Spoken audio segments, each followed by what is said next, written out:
guys like scary movies? Scream 7. Yep. Alright. So, as everyone knows, I am the biggest Scream fan. You are That's the biggest perfect. Scream That's fan actually perfect. ever. Yep. Yeah. Historically, Classic Scream. I'm not the biggest fan of the franchise, as everybody knows that if they frequent the channel enough. Kaylee's more of the Scream fangirl. Anyway, to get this really quick out of the way, as far as like the protests going on about this and all of that stuff, like, I hear you, I understand, I support you, and I totally understand if you're mad at us or if you don't give a fuck at all, right? Like, that's your right. I actually contemplated not supporting it, especially in light of recent acquisition news with Paramount. I don't know. I just know that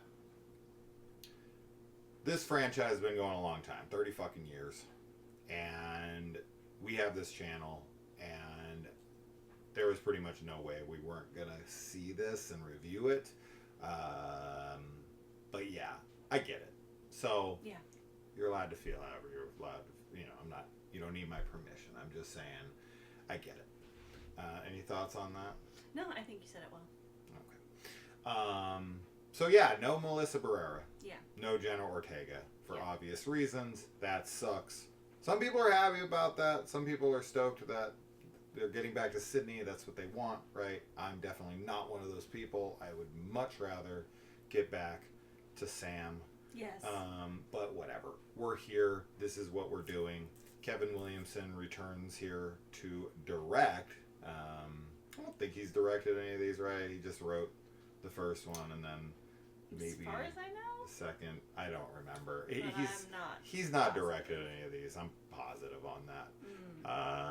I'm not 100% positive. I'm pretty sure. Anyway, yeah. So this time around, Sydney's back.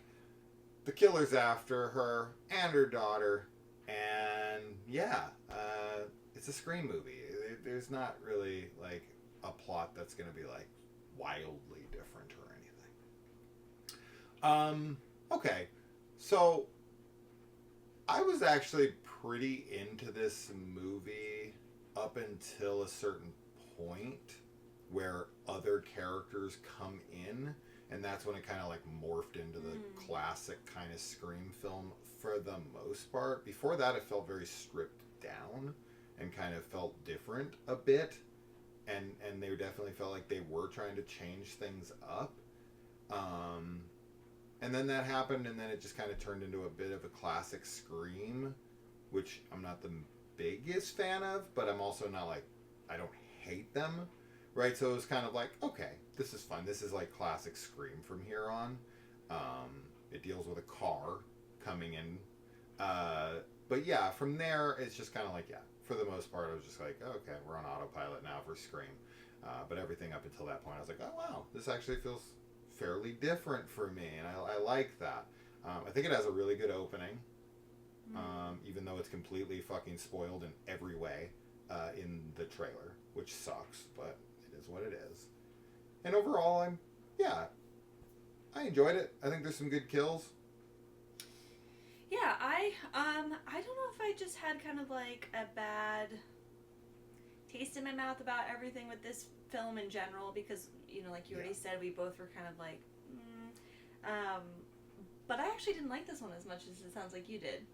I felt like, even so, like, I hear what you're saying, where you liked it more initially, and then you started disliking it, I guess, as it went on. It very much feels thrown together. I kind of felt very not into it the whole time, and mostly, what I think the issue is that this feels very much like a parody of Scream, and I know that there is like meta qualities to all the films, obviously, that do kind of parody themselves in certain ways, but this one just like felt very much on the nose with that.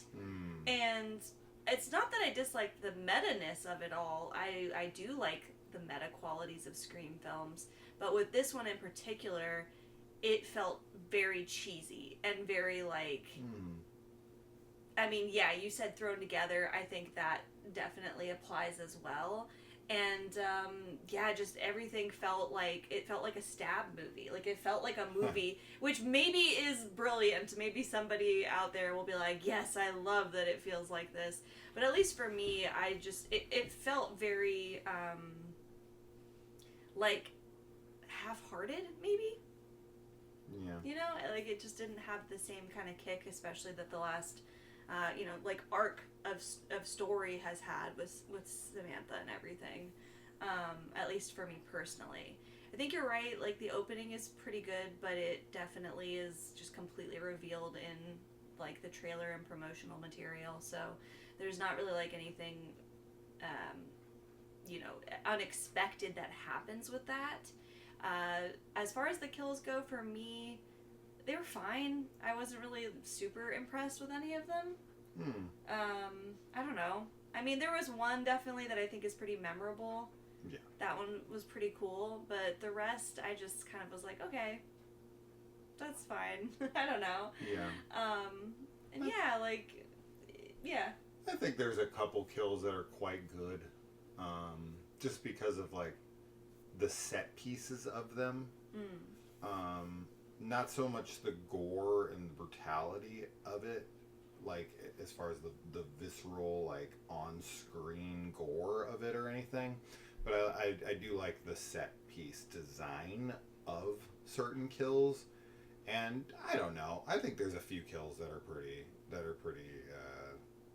memorable, but we could talk about that after, and we should do a spoiler discussion on this one for sure. So I think I'll save most of my thoughts for that. Yeah. But yeah, I guessed a lot of things. I guessed things before the movie ever came out. Very dead on, very, very specifically was right as expected. Not a surprise there at all. It made perfect sense. I don't know how well that was utilized. I don't think it was much at all, to be completely honest. And not the way that they should have. And then as far as like who the killers end up being, I'll probably split the difference there. I knew for sure, and I leaned over and told you immediately. Yeah. One, I was like 100%, this is one. Yeah. And I knew that for sure. And then you kind of called the other one. I mean, I was on board, but I was like 50-50 on it. Like, yeah, that's a pretty good possibility, but who knows? But the one that it ended up being, for me, I was like 100%. And I was right on that. So, and then if there's more, that's nor here nor there for like guesses on that, but you'll see.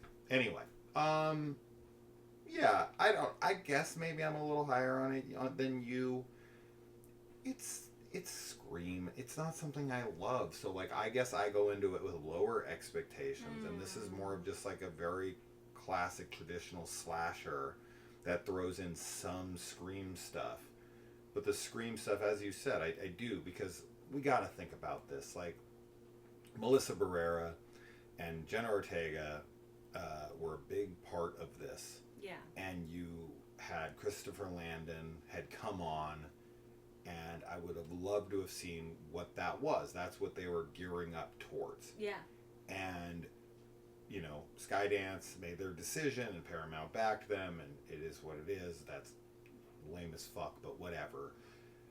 This now exists, and I think, they went into full-on desperation mode. Absolutely, and that's what I think is the feeling I get with the film. Yeah. Is like, I get that. Let's do anything to try and appease, I'm just not like, as attached fans. to the source material. So to me, I never think any of it's all that great. So to me, I'm just kind of like, yeah, okay, maybe it's a little lesser quality, but not that much for me personally. Oh, I think you know it's what massively, I mean? massively different, for sure. Yeah. I mean, like, the original Scream, I think that it's hard for any of the sequels for me to, like, even touch it, really. Like, there's definitely wonderful sequels that I love, that I think are great, but the OG is just the OG. Like it is that, like, you know, you strike gold, right? Like, so this is your least favorite Scream? Probably. I mean, I'd have to like sit and think about it a little bit longer, but at least right now, I'm definitely not happy with it. But I wasn't really expecting to be. Kind of with everything that was going on, we've talked about it throughout, you know, the last year, and like just leading up to this, and I just didn't have super high expectations, and they weren't met for me. I will say though that our audience seemed to be having a blast. A lot of clapping. There was a lot of like love for it, and so I have a feeling that people will enjoy the film. But I guess, like, in order to talk more about it, I definitely have to get, I guess, a little bit more into spoilers. So, you know, we'll have to save that for the spoiler-free, or the spoiler part of it, not the spoiler-free part. So, okay. Anyway. Well, that's that. Scream 7. It's in theaters. Yep. I mean, if you're a big Scream fan, you're going to go see it anyways. If you're somebody who's protesting it because of the, you know, freedom of speech being infringed upon, I totally support that. I totally get it. So don't go see it if that's how you feel.